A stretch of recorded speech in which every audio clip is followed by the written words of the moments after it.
नमस्कार my dear friends, myself DLP changing the way of daily learning platform. स्वागत है आप सभी का टेक्निकल एकेडमी गया के ऑनलाइन प्लेटफॉर्म पे। तो माय डियर फ्रेंड्स, हम लोगों ने अभी तक एंगुलर मेजरिंग इंस्ट्रूमेंट में टू टाइप्स के एंगुलर मेजरिंग इंस्ट्रूमेंट की स्टडी कर चुके हैं। फर्स्ट टाइम हम लोग स्टडी की थी यूनिवर्सल बेवल प्रोटेक्टर, जिसे हम लोग वर्नियर बेवल प्रोटेक्टर के नाम से भी जानते हैं। वर्नियर नाम इसलिए रखा गया, इसमें जोड़ा गया है, वर्नियर बेवल प्रोटेक्टर को हम लोग यूनिवर्सल बेवल प्रोटेक्टर बोलते हैं। तो वर्नियर नाम इसलिए यूज़ किया जाता है क्योंकि इसमें जो है मेन स्केल के साथ साथ वर्नियर स्केल भी यूज़ किए जाते हैं। तो वर्नियर स्केल यूज करने के कारण ही हम यूनिवर्सल बेवल प्रोटेक्टर को हम वर्नियर बेवल प्रोटेक्टर के नाम से भी जानते हैं।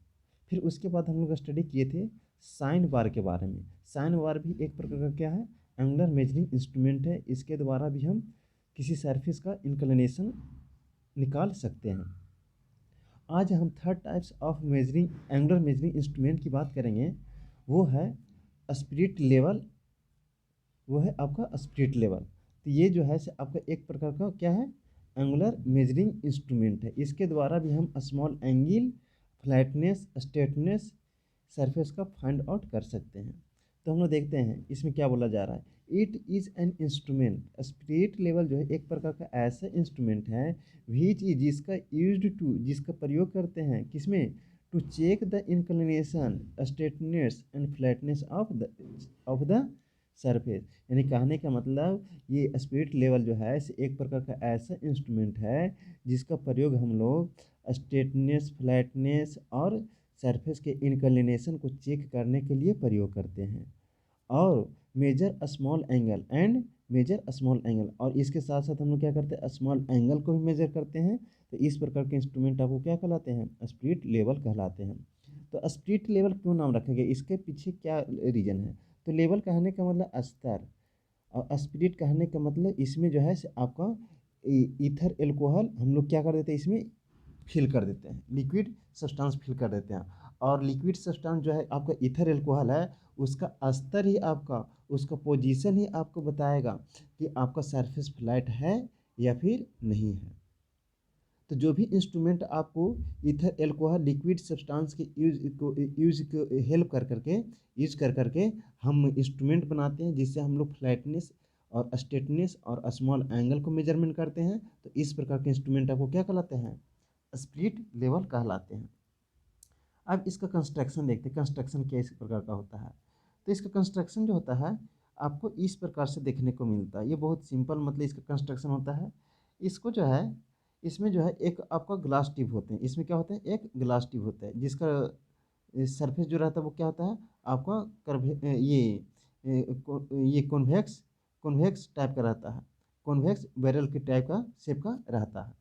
फिर इसमें क्या किया जाता है, इस ग्लास ट्यूब में जो है से आपका ईथर लिक्विड भरा जाता है। इसमें क्या, ईथर या एल्कोहल लिक्विड इसमें भरा जाता है। और इसी में जो है वेपर बबल मतलब कि पाए जाते हैं। ईथर बबल इसी में आपको पाए जाते हैं। फिर इसी ग्लास ट्यूब पे क्या किए जाते हैं, आपको ग्रेजुएशन किया जाता है, यानी कहने का मतलब मार्किंग किया जाता है। और मार्किंग ही आपको बताएगा इसमें बीचों बीच जो है, इस जो आपका कॉन्वेक्स कॉन्वेक्स बैरल शेप जो है ग्लास ट्यूब, इसमें जो है आपको मार्किंग किए जाते हैं। और सबसे बीच पोजीशन पे आपका जीरो रहता है, बीच पोजीशन पे जीरो रहता है। इसका अगर ये बबल जो है आपका वेपर बबल है, जब बीच पोजीशन बीचों बीच में रहेगा तब बोलेंगे कि किसी सरफेस पर ये जो स्पिरिट लेवल है इंस्ट्रूमेंट है, इसको किसी सरफेस पर रखेंगे और देखेंगे कि हमारा बबल का जो पोजीशन है वो एकदम बीचों बीच में है, यानी कहने का मतलब हाईएस्ट पॉइंट पे है। इधर से हाईएस्ट पॉइंट पे, इधर से भी हाईएस्ट पॉइंट, सबसे हाईएस्ट पॉइंट पे है। तो हम लोग बोलेंगे कि मेरा जो सरफेस जो रखा गया, जिस भी सरफेस पे रखा गया वो सरफेस मेरा क्या है, फ्लैट है। फिर इसके बाद क्या करते हैं कि इसको जो है ये ग्लास ट्यूब को क्या करते हैं, ग्राउंडेड कर देते हैं। इसको क्या करते हैं, ग्राउंडेड कर देते हैं। और इसको सुरक्षा कवच के लिए, सुरक्षा के लिए इसको क्या करते हैं, वुडन बॉक्स से इसको क्या कर देते हैं, इसको फ्रेमिंग कर देते हैं। फिर उसके बाद देख रहे हैं कि 90 डिग्री क्रॉस ये स्पिरिट लेवल, एक 90 डिग्री भी लगाया आपका स्पिरिट लेवल लगाया जाता है। इसका मेन रीज़न ये है कि कोई भी परपेंडिकुलरिटी को भी चेक करके बताया कि किसी सरफेस के रिस्पेक्ट में दूसरा सरफेस जो है वो 90 डिग्री पर है या नहीं। तो इससे हम लोग 90 डिग्री क्रॉस स्प्लिट लेवल से भी हम लोग परपेंडिकुलरिटी चेक करते हैं। तो इस तरीके से इसका कंस्ट्रक्शन बहुत आसान होता है। अब इसके कंस्ट्रक्शन को हम लोग समझ जाते हैं। क्या कह रहा है, इट कंसिस्ट ऑफ एक ग्लास ट्यूब। इसमें जो है स्प्लिट लेवल में एक क्या पाए जाते हैं, ग्लास ट्यूब पाए जाते हैं।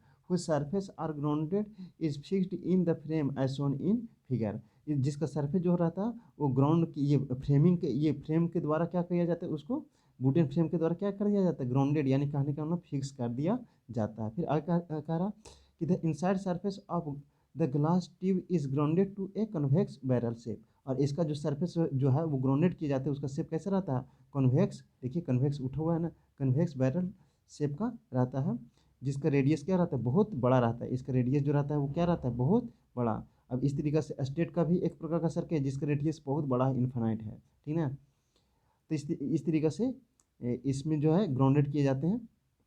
फिर आगे कह रहा, फिर आगे क्या कह रहा है, glass tube filled with ether liquid. Glass tube को हम लोग किसके साथ फिल्ड कर देते हैं, ईथर लिक्विड के साथ।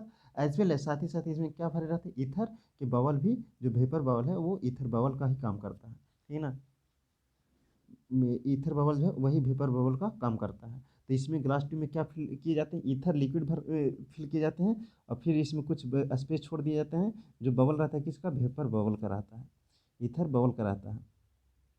और यही ईथर बबल जो है आपका वेपर बबल जो है यही बताएगा आपका लेवल जहाँ पे रहेगा, इसका पोजीशन जिस पोजीशन पे रहेगा वहाँ पे बताएं कि हमारा सरफेस इसी के पोजीशन के अकॉर्डिंग बताएं कि हमारा सरफेस फ्लैट है या नहीं है, स्ट्रेटनेस है या नहीं है, या फिर हमारा स्मॉल एंगल डेविएशन देखने को मिला तो वो कितना का है। तो इसी बबल के पोजीशन से हम लोग कैलकुलेट करते हैं। और कैसे कैलकुलेट करेंगे इसका वर्किंग में हम लोग आगे देखेंगे। तो इस तरीके से इसका कंस्ट्रक्शन हो गया। फिर आगे बोला जा रहा है, glass tube framed in wooden box. इस ये जो है ग्लास ट्यूब जो रहते हैं कॉन्वेक्स बैरल शेप का जो रहता है, ये आपका ग्लास ट्यूब, इसको जो है ये फ्रेम कर दिया जाता है किसमें, वुडन बॉक्स में।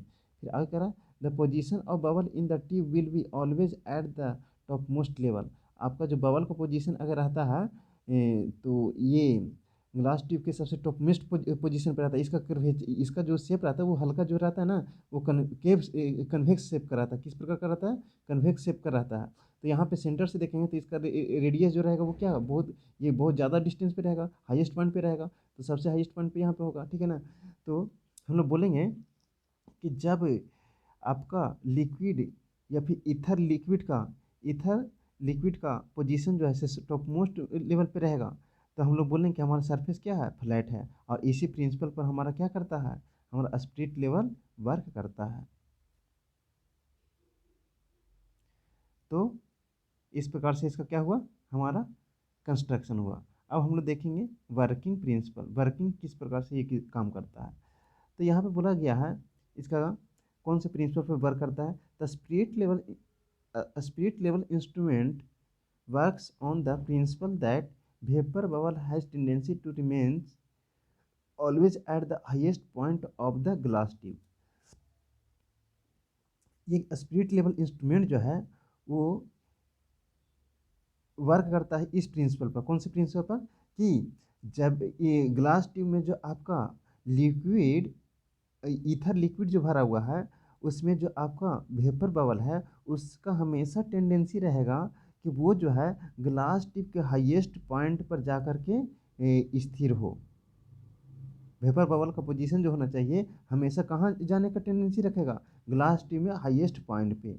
और इसी प्रिंसिपल पर ये हमारा स्पिरिट लेवल इंस्ट्रूमेंट क्या करता है, वर्क करता है। स्पिरिट लेवल वर्क करता है, एक ग्लास ट्यूब में जो आपका वेपर बबल भरा हुआ है, वेपर बबल है, उसका टेंडेंसी हमेशा मूव करने का किधर की रहेगा, हाईएस्ट पॉइंट की ओर। और जैसे हाईएस्ट पॉइंट की ओर मूव करेगा आपका जीरो पोजीशन पे जाएगा तो हम बोलेंगे कि हमारा सरफेस क्या, फ्लैट है। अगर वो हाईएस्ट पॉइंट से कुछ डेविएट हो जाएगा तो बोलेंगे हमारा सरफेस में कुछ ना कुछ क्या, फ्लैटनेस की कमी है, या फिर उसमें जो है इंक्लिनेशन है ऑब्जेक्ट में। फिर उसके बाद करें, if the base of the spirit level is horizontal. अगर स्पिरिट लेवल का जो बेस है वो हॉरिजॉन्टल है एंड ट्रूली फ्लैट और फ्लैट है, यानी कहने का मतलब है जिस भी ऑब्जेक्ट जिस भी सरफेस पर हम स्पिरिट लेवल को रखेंगे, स्पिरिट लेवल के बेस को रखेंगे, तो वो अगर स्ट्रेट होगा और ये फ्लैट होगा तो हमारा बेस भी क्या होगा, फ्लैट में आएगा। फ्लैट में जैसे ही आएगा तब क्या करेगा, हाँ, then the centre point is the highest point. तब जो है से आपका सेंटर पॉइंट जो होगा वही जो है से आपका हाईएस्ट पॉइंट होगा ऑफ द ग्लास ट्यूब का सबसे हाईएस्ट पॉइंट कौन सा होगा, सेंटर पॉइंट होगा। Therefore the vapour bubble is at the centre of the scale due to flat, और यहाँ पे जैसे ही सरफेस फ्लैट होगा तो जिसके वजह से हमारा क्या होगा, हमारा वेपर बबल जो होगा ये सबसे सेंटर ऑफ द स्केल के सेंटर पे चला जाएगा। क्यों, किसके कारण, due to flat base of body, यानी कहने का मतलब ये हमारा बेस बॉडी जो है, बॉडी का बेस है उसको फ्लैट होने के कारण हमारा जो है वेपर बबल बबल का जो पोजीशन है वो सेंटर ऑफ द स्केल चला जाएगा, सेंटर ऑफ द स्केल चला जाएगा। तो इस तरीक़ा से हमारा स्पिरिट लेवल वर्क करता है। तो देखिए अगर इस चीज़ को ये हम केवल कॉन्वेक्स बैरल शेप को हम यहाँ पे डिनोट किया, अगर हमारा सरफेस क्या रहेगा, फ्लैट रहेगा, तो ये बबल जो है सेंटर पॉइंट पे रहेगा, सेंटर पॉइंट पे रहेगा तो हमेशा बीच बीच यानी जीरो पोजीशन पे शो करेगा। लेकिन जैसे ही हमारा सरफेस जो है वर्क पीस का वो फ्लैट नहीं रहेगा, स्ट्रेट नहीं रहेगा, तो ये मूव करके बी से बी पोजीशन पे चला जाएगा। तो ये कन्वेक्स शेप बैरल शेप का मतलब कि शेप ले रहा है। तो माना कि मूव करते हुए ये मूव किया कितना एल डिस्टेंस, ये हमारा बबल जो है मूव करते हुए यहाँ से पहुँच करके यहाँ चला गया। तो जैसे ही यहाँ पे चला गया तो ये कितना ट्रेवल किया, एल, यानी आर्क ऑफ रेडियस हुआ, और रेडियस ऑफ ये कितना है, ये कॉन्वेक्स बैरल शेप कितना है, आर है।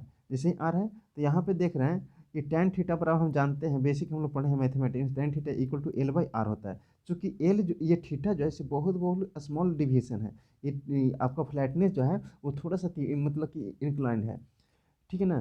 तो यहाँ पे theta is equal to tan theta equal to क्या लिखेंगे, थीटा लिखेंगे। क्यों थीटा लिखेंगे, theta very very small, because R is very large, radius जो है हमारा क्या है, बहुत बड़ा है, बहुत बड़ा है, तो थीटा क्या है, बहुत छोटा होगा। So theta is equal to L by R लिखेंगे। तो जैसे ही आपका बबल का डिस्प्लेसमेंट जितना होगा उसको डिवाइड कर देंगे रेडियस ऑफ कर्वेचर से, तो हमारा स्मॉल एंगल हमारा फाइंड आउट होकर के आ जाएगा। तो इस तरीके से हम लोग स्पिरिट लेवल से वर्क करते हैं। कह रहा है इव इंक्लिनेशन ऑफ सरफेस, यदि सरफेस का इंक्लिनेशन रहता है then bubble moves from B to B dash, then आपका बबल जो रहता है, वेपर बबल रहता है, वो मूव करके कहाँ से, बी से बी पोजीशन पे, बी डैश पोजीशन पे चला जाता है।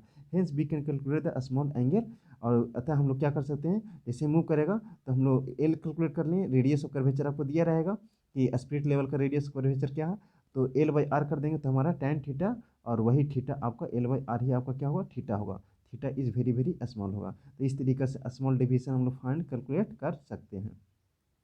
अब लास्ट पॉइंट आ रहा है use of spirit level. Spirit level का यूज हम लोग कहाँ कहाँ करते हैं, तो यहाँ पे जो है सर्वेइंग काम में, जैसे सिविल इंजीनियर आता है तो वहाँ पे अगर सरफेस का ये कोई छत का रूफ का ढलाई किए रहता है तो यहाँ पे स्पिरिट लेवल का यूज़ करता है। स्पिरिट लेवल के द्वारा वो देखता है कि ब्रिक का वो है लेवल जो है वो फ्लैट है या नहीं, फ्लैट जा रहा है या नहीं, तो इसके द्वारा वो यूज करता है वहाँ पे। तो क्या करा, टू मेजर स्मॉल एंगल, इसके द्वारा हम लोग स्मॉल एंगल मेजर कर सकते हैं। To check straightness of surface, surface का स्ट्रेटनेस चेक कर सकते हैं। थर्ड में कह रहा to check flatness of the surface, surface का फ्लैटनेस चेक कर सकते हैं। फिर आगे कहा it is use to levelling machine at their foundation, जब हम लोग फाउंडेशन तैयार करेंगे मशीन का तो उसको लेवल बनाने के लिए, एकदम फ्लैट रखने के लिए हम लोग इस चीज़ का यूज़ करते हैं, स्पिरिट लेवल का यूज़ करते हैं। फिर कह रहा है perpendicularity of other surface can also be check, और इसके द्वारा जो है एक सरफेस के रिस्पेक्ट में दूसरा सरफेस अगर परपेंडिकुलर रहेगा तो परपेंडिकुलरिटी भी हम इसके द्वारा क्या कर सकते हैं, चेक कर सकते हैं। तो इस तरीके से बहुत छोटा टॉपिक था, तो इस तरीके से स्पिरिट लेवल यहीं तक आपका एंड होता है। Thank you so much for watching me with DLP।